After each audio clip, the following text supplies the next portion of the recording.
Olá, boa noite, bom dia, boa tarde, depende do horário que você vai nos assistir, mas quero começar dizendo que nós estamos ao vivo aqui no programa Cardoso na TV, hoje, 20 de julho do ano 2022.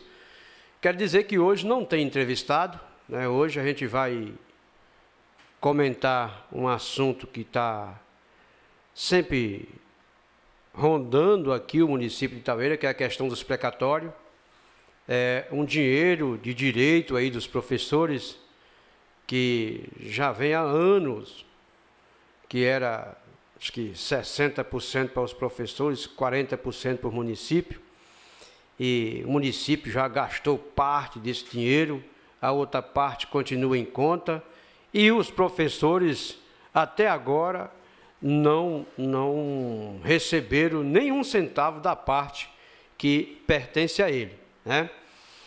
E, de uma maneira justa, eu resolvi aqui a gente fazer o programa de hoje, alguns comentários, e claro, como eu sempre disse do início, não sou o dono da verdade, nem quero ser, vamos deixar o espaço aberto aqui para algum advogado da ação, algum advogado do município, a próprio secretário ou secretária de Educação do município, se manifestar. E se quiser se manifestar, ele pode se manifestar até agora, ligando para a gente, aqui direto no meu número mesmo, 9919-2413, para a gente dialogar e ver. Eu, fazendo umas sondagem, uma busca de informação, foi criada uma comissão na Câmara de Vereador. Essa comissão fez o levantamento do número de professores que estavam aptos a receber essa parte do precatório. E essa comissão devolveu essa planilha ou esse resultado dos professores para a prefeitura. Logo após isso, apareceu uma nota técnica que foi elaborada pelo Ministério Público. E nessa nota técnica, ela dizia alguns parâmetros, alguns critérios que tinha que seguir a prefeitura. Resumindo, entre nota técnica e parâmetro, e critério, e burocracia, e coisa e mal e conta, quem termina perdendo com isso são os professores, né, que já eram para ter recebido esse dinheiro, e de uma certa forma, os senhores gestores, os professores já perderam, porque o poder de compra, quando eles iam receber esse dinheiro, era um, agora o poder de compra é outro, bem menor. Então, resumindo, com tudo isso, quem está perdendo é os professores. E por último agora, eu tive uma informação, e aí é só uma informação, eu ainda vou averiguar se ela realmente é verdadeira, que o gestor do município, o prefeito, tinha sugerido que só ia pagar os professores se eles tirassem a ação judicial que estão movendo contra o município para serem pagos. Se isso realmente estiver acontecendo, eu acho que não tem muita lógica, porque se eu estou com o meu nome no Serasa, eu só posso tirar depois que eu quito minhas contas. Então, nesse caso, creio eu, que não tenho tanto conhecimento jurídico, por isso é que eu espero que algum jurista, um advogado aí da causa, ou advogado da prefeitura, ou o próprio a secretária de Educação, que estiver nos assistindo, que entre em contato para a gente dialogar. Porque os professores só podem tirar a causa quando receberem o dinheiro. Porque, a não ser que tenha outro acordo judicial, né, que eu não sei, posso averiguar isso depois desse comentário, de repente pode aparecer alguém, e que tem uma versão diferente. Mas se essa fonte de informação estiver certa, aonde ele afirma que o prefeito diz que só paga a parte dos professores se eles tirarem a ação judicial, na minha pouca sabência, isso não está certo. Porque só devem tirar a ação judicial quando ele receber a parte deles, né? Então, por isso é que eu espero aqui o diálogo de algum professor, além do advogado da causa, pode ser o presidente da Associação dos Professores, pode ser o presidente do Sindicato do Servidor Público, pode ser a secretária de Educação, pode ser o próprio prefeito.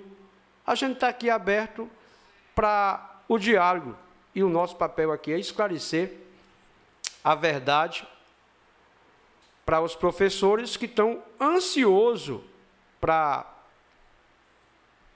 pegar esse dinheiro, que é justo deles, e até agora só quem está com prejuízo. Porque a gestão passada gastou parte ou mais da metade desse dinheiro. E aí, pelas informações preliminares, os professores já não têm mais direito à parte que o antigo gestor gastou. Então, já é um prejuízo enorme para os professores. Segundo a nota técnica, que foi elaborada pelo Ministério Público, diz que os professores só têm direito na parte que resta. Aí eu fico me perguntando, e se por acaso não restasse mais nada nos cofres da prefeitura? Os professores teriam perdido tudo? Então, são coisas que a gente fica a perguntar, e a pergunta que fica no ar, eu espero que hoje ainda, ou na próxima quarta-feira,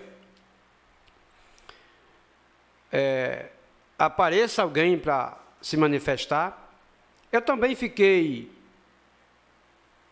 colhi algumas informações que entre os professores e os advogados da ação houve um acordo. Segundo as informações, recomendada,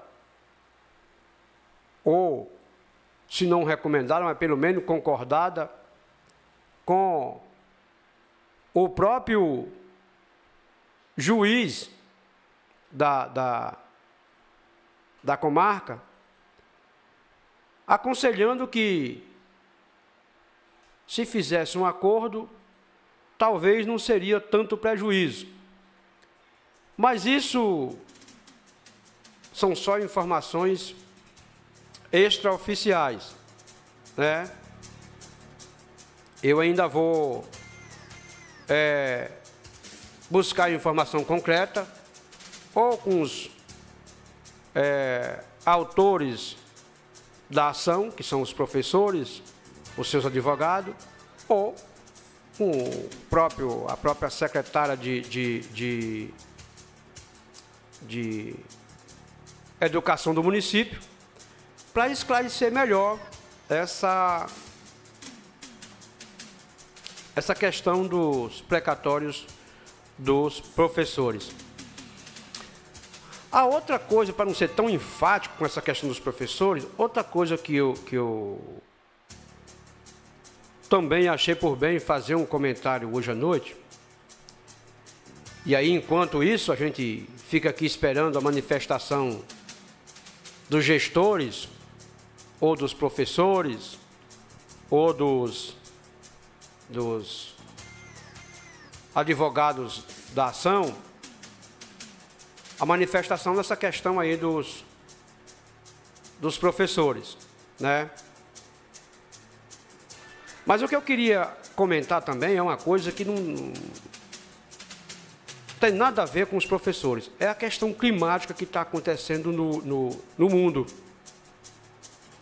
Eu estava vendo hoje, no G1, no UOL, pista de aeroporto de Londres se derretendo com o calor.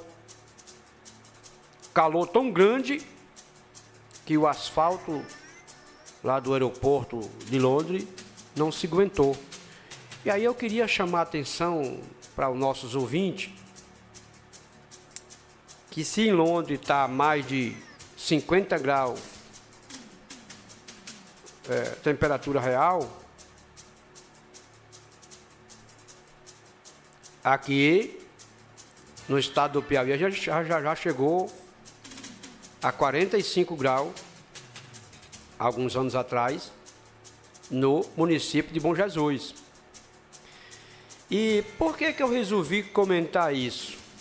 Porque a gente aqui no Brasil está caminhando também para isso. Há um desmatamento desordenado na Amazônia, e nem só na Amazônia, aqui, bem próximo da gente, aqui nesse triângulo de Piauí, Bahia, Maranhão e Tocantins, está sendo considerado a última fronteira agrícola do município, e com isso, muita compra de terra por brasileiro, por estrangeiro, fundo de investimento até da Universidade de Harvard. Então, isso é preocupante para a gente, numa parte. E aí, meus caros ouvintes, por que é que eu resolvo comentar isso? Porque, aparentemente, muitas pessoas, talvez, podem até me criticar no primeiro momento. Falam assim, ah, Cardoso, mas é desenvolvimento, vai trazer muito emprego, né? O agronegócio traz muito emprego. É uma parte de enganação que tem o agronegócio, a dizer que traz muito emprego. Na verdade, o agronegócio traz desenvolvimento. Desenvolvimento é diferente de emprego. E aqui eu vou fazer alguns contextos. Por exemplo, como é que traz muito emprego? Se no agronegócio uma máquina só faz serviço por 100 trabalhadores. Uma colhedeira consegue colher milho que 100 trabalhadores não conseguem colher no dia. Então, os empregos que gera o agronegócio é mínimo. A riqueza é que é muita. A riqueza é muita. E aí, o que é que acontece? O agronegócio é um retrato do Brasil. O Brasil, 11% da população brasileira detém todo o recurso do restante. Então, para não esticar muito a conversa e ficar sendo chato com isso, o agronegócio traz muita riqueza para poucos e muito desastre para todos. Então, partes desses desequilíbrio ambiental, desse desequilíbrio climático, é por ação do homem, por ação do agronegócio, que desmata desnecessário, com a ganância de encher os bolsos de dinheiro e não liga para o restante da população.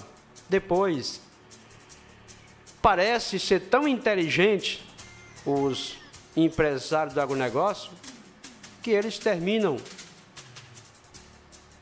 na linguagem popular do nosso povo, cavando sua própria cova. É bem notável que eles vão sentir o efeito mais tarde, porque tem condição de permanecer suas casas com grandes ares condicionados. Agora, a população carente é que sofre com calor, com falta d'água, com vários tipos de doença que pouca gente tem coragem de falar, que poucos da população sabem os estragos do agronegócio. Na verdade, melhor falando, os estragos nem são do agronegócio, e sim dos produtos que o agronegócio usa para desenvolver o seu meio de agricultura. E é um problema sério a ser enfrentado, porque deputados, presidentes, senadores, parte deles são financiados suas campanhas com recurso dos empresários do agronegócio. Prova disso, para você ter uma ideia, que eu não estou aqui jogando conversa fora, a maior bancada de deputado é a bancada ruralista, é a bancada do agronegócio, certo?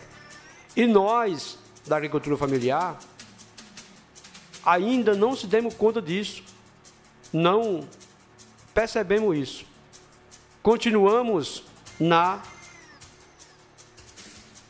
fila, mas bem atrás, muito parecido com a causa dos professores. Às vezes, eu não entendo por que os municípios demoram tanto a devolver o dinheiro que é legítimo dos professores. E por que eu estou fazendo uma comparação, às vezes, meio estranha para alguns que estão nos assistindo? Pode perguntar assim: Cardoso, o que é que tem a ver professor com agronegócio?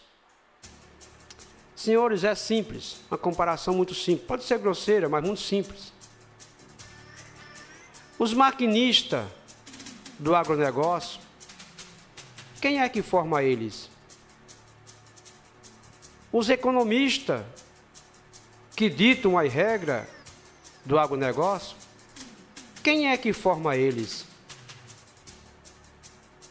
Os próprios empresários do agronegócio, que a maioria são formados em administração, engenheiro agrônomo, engenheiro civil, quem é que forma eles? São os professores. E nesse momento, de Brasil afora, são os professores que estão sendo escanteados, que estão sendo jogados para trás, que estão vendo os seus direitos, os seus dinheiros suados ser jogado no lixo ou no bolso de maus gestores, certo? Porque o que está acontecendo aqui em Itabira, certamente está acontecendo em vários municípios do nosso Brasil. Claro que nem todos os gestores agem do mesmo jeito. Tem município que os gestores simplesmente, quando chegou o dinheiro, fatiou do jeitinho que era a primeira conversa. 40 para o município, 60 para os professores. Logo que alguns municípios começaram a fazer isso, choveu uma onda de assombramento. Ah, o prefeito que fizer isso pode ser penalizado, pode ser multado, ou pode ser processado por estar distribuindo o dinheiro sem regra. Aí eu fico me perguntando, por isso é que era bom se algum jurista entrasse aqui ao vivo, direto com a gente, para tirar essas dúvidas, essas angústias. E interessante, eu não estou vendo nenhum prefeito atual e nenhum gestor passado ser penalizado por ter gastado, ou bem ou mal, um dinheiro que não era deles e sim dos professores. Então, o que a gente vê é uma preocupação de não penar ou de não penalizar os gestores por não ter distribuído o dinheiro dos professores. E eu não vejo pouca preocupação de penalizar esses gestores, ou pelo menos fazer com que os gestores devolvessem. E quando eu falo gestores, é porque quem deve, na verdade, os professores, não é os gestores, é o município, certo? Os gestores, eles passam. Se o gestor anterior cometeu um erro, esse erro não deve ser apagado, o município deve arcar com isso. Mas, nessa questão dos precatórios, está sendo tudo diferente. Uns acordos que eu não consigo entender. Talvez, por não ser professor, por não ser jurista, talvez seja leigo de não entender. Os professores podem perder tudo. E ninguém é penalizado. Agora, se os prefeitos dessem o que fosse de direito dos professores, havia a possibilidade de ser penalizado. Vai entender isso. Você pagar o que é de direito a um servidor público, professor, pode ser penalizado, e você gastar o dinheiro dele, ninguém é penalizado. Uma questão, talvez para um leigo que nem eu, difícil de entender. E aí é por isso que a gente fica aqui à procura de algum jurista, ou algum intelectual, ou algum professor que se manifeste e diga aí como é que acontece isso.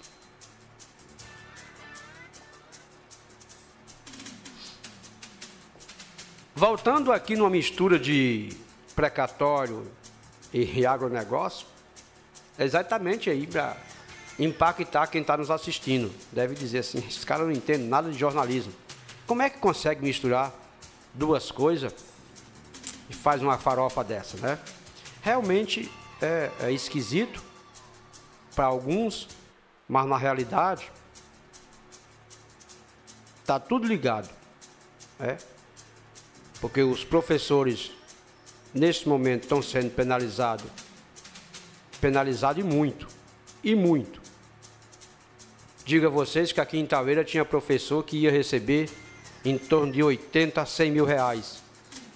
Com esse mau gasto aí do município, da gestão passada, e essa demora de receber agora, talvez esses que iam receber 80, 90 mil, não recebam 10, certo? E se demorar muito, pode até receber os 10, mas o poder de compra deles está lá embaixo. Não dá nem para comprar nem as peças do carro ou reformar a casa. E essa ligação aí com o agronegócio é porque o agronegócio também massacra a população e pouca gente percebe isso. Pouca gente percebe isso.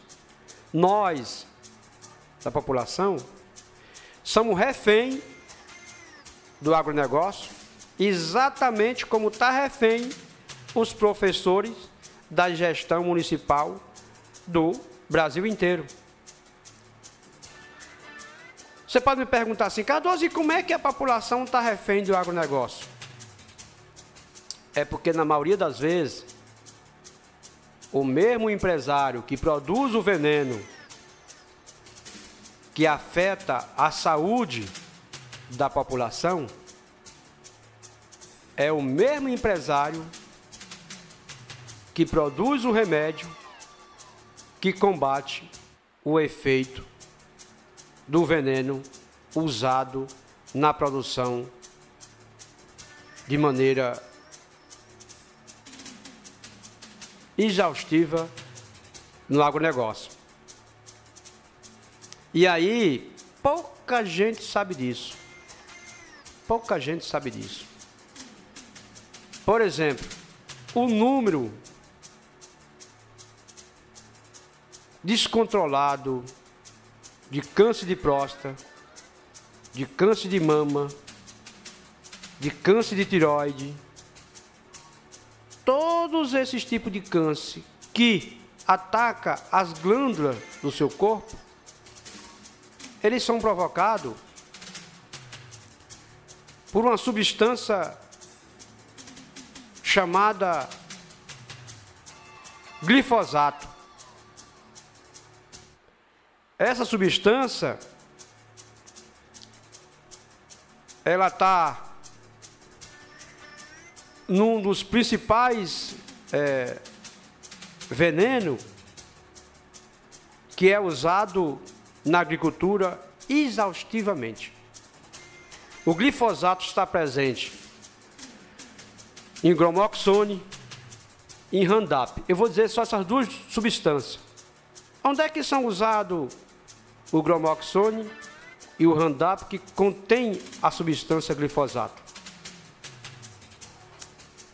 O Roundup e bromoxone são usados para dessecar.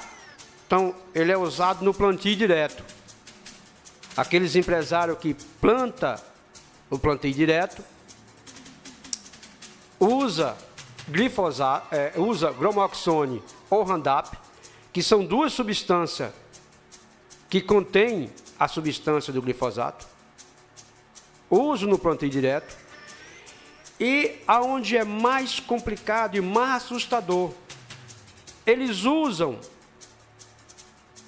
para dessecar o plantio de milho, de arroz, de soja. Por que eles usam para dessecar?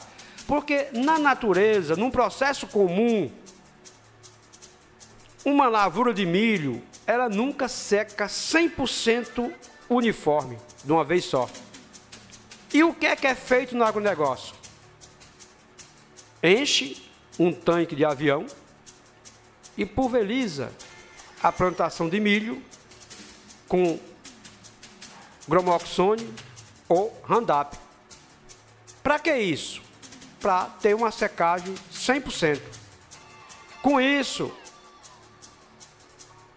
essas partículas de veneno, parte dela termina contaminando os grãos de milho. E esses grãos de milho vão ser moídos, pré-cozidos, e aí vai fazer a massa de cuscuz. E aí é a mesminha que eu e você come de manhã, certo? Por isso, o grande número de câncer de útero, de câncer de próstata, de câncer de mama, de câncer de tireoide e outros cânceres aí. Então, quando você pega um médico, um cientista, que não é cooptado pelas indústrias farmacêuticas, ele tem coragem de falar o que eu estou falando aqui. Quando tem a maioria dos médicos e cientistas cooptados pela indústria farmacêutica, a maioria deles me chama de louco e ainda promete até de me processar por o que estou falando, certo? Enquanto isso, fazem uma mídia totalmente o contrário, dizendo que o agro é pop, o agro é tudo, o agro é um sucesso, mas não dizem os estragos que o agro faz, certo? Então, é nesse instinto, é nesse rumo que a gente está com o programa aqui Cardoso na TV, para trazer informações verdadeiras, certo? Que poucas pessoas têm coragem de falar. Às vezes, poucas pessoas querem acreditar que eu esteja falando a verdade, mas é a pura verdade. Tem outra escravidão que o agronegócio está fazendo com a agricultura familiar, que a gente também não percebe, que é a questão da transgenia. É outra questão que a gente discute pouco, é a questão da transgenia. Você pode me perguntar assim, Cardoso, aonde é que a transgenia deixa a agricultura familiar escrava? É porque a transgenia, as sementes transgênicas, você só pode plantar uma vez. Você não pode plantar a segunda vez, embora que ela nasce, não dá a mesma produção. E se você plantar, tem uma lei que proíbe, você pode ser preso. Você sabia que você pode ser preso se você replantar uma semente transgênica? Pouca gente sabe disso. As maiores empresas que produzem semente transgênica é a Monsanto e a Cargill, certo? Então elas são protegidas por uma lei criada pelo deputado, senador, sancionada pelos presidentes, que se você comprar uma semente transgênica, plantou, se você replantar ela e alguém lhe denunciar, você vai ser preso, porque você está replantando, replicando uma semente que você não tem a patente dela. E a semente transgênica foi criada no intuito de acabar com a fome do mundo. No entanto, uma tamanha mentira, que só aqui no Brasil, agora, recente, dado recente, tem 33 milhões de pessoas passando fome. Aonde está a semente transgênica que não acaba com a fome desse povo? Então, são perguntas que deixam a gente meio zonzo. A outra coisa que é um massacre e a população pobre não percebe é que a semente transgênica, 100% das vezes, esteriliza a semente crioula, a semente nativa. Então, pouca gente fala isso, poucos agrônomos falam isso. Por que não falam isso? Com isso, terminam exterminando aquele milho que você planta com 20 anos a mesma semente. E aí, quando ele é exterminado, o que é que acontece? Você é obrigado a comprar a semente da Monsanto e da Cargill. E vocês imaginam quantos sacos de milho comum você é obrigado a vender para comprar 1 quilo de semente? No mínimo, você tem que vender 20 sacos de milho para comprar 1 quilo de semente geneticamente modificada. E aquele agricultor que não tem dinheiro para comprar nem o que comer? Como é que ele vai comprar semente transgênica para plantar? Então, de uma certa forma, é uma escravidão que tu está entrando e nem percebe. Com isso, com essa mistura aí esquisita para muitos, mas real aqui para nós, o sufoco dos professores que não recebem os seus suado e esperado participação dos precatórios, e os nossos agricultores familiares, que de uma certa forma trabalham hostilmente, o serviço duro, está vendo suas sementes nativas, crioula, que ele pode plantar anos e anos, chegar ao fim, e poucas pessoas têm coragem de puxar esse debate, porque é um debate espinhoso, conflituoso. E aí tem muitos que conseguem ficarem quietos, em silêncio, vendo a embarcação passar. E aí eu vou encerrar esse programa de hoje dizendo assim: eu fico, às vezes, me perguntando, os professores, uma classe tão sabida, cheia de gentes intelectuais, são formadores de opinião, forma muita gente, desde o primário até as pós-graduações, os mestrados e algumas coisas mais. E, de uma certa forma, eu não vejo união em prol da sua própria causa. Porque essas questões dos precatórios, você vê pouca reclamação dos sindicatos dos servidores públicos, dos professores. Você vê pouca reclamação da Associação dos Professores. E você vê pouca manifestação dos professores individual. É como se tivesse todo mundo anestesiado, desesperançado, deixando de lutar pelo seu próprio direito. Então, isso me deixa inquieto. Isso me deixa angustiado.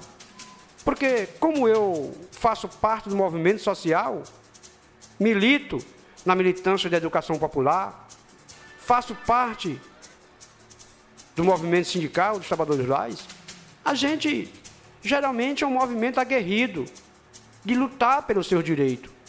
E a gente é considerado uma classe com pouca sabedoria. A maioria dos trabalhadores rurais não tem um ensino médio completo. Boa parte deles não tem a 7ª série. A maior parte só conseguiram fazer a 4ª série. E, na hora de lutar, estão todo mundo junto. Já os professores ficam uma classe assim como se estivesse desesperançado, com pouco ânimo para lutar pelos seus direitos. Terminar pedindo desculpa pela mistura que fiz, pedir perdão aos críticos, e às vezes vão me condenar por aí. Eu estou pouco me importando, né? A minha preocupação é trazer informação, seja ela misturada ou não, provocar os que sabem, para a gente abrir aqui um diálogo e melhorar aqui as minhas colocações. A todos, um abraço. Espero na próxima sexta-feira ter aqui um vereador. De preferência, eu vou procurar quem é o vereador que foi o presidente da comissão que levantou o número de professores, para trazer ele aqui, ou até mesmo a secretária de Educação, ou até mesmo o prefeito, ou o presidente do Sindicato Servidor Público, e assim por diante. O nosso papel aqui é dialogar, provocar e trazer informações verdadeiras. A todos, um abraço. Até a próxima quarta-feira, com mais um programa Cardoso na TV.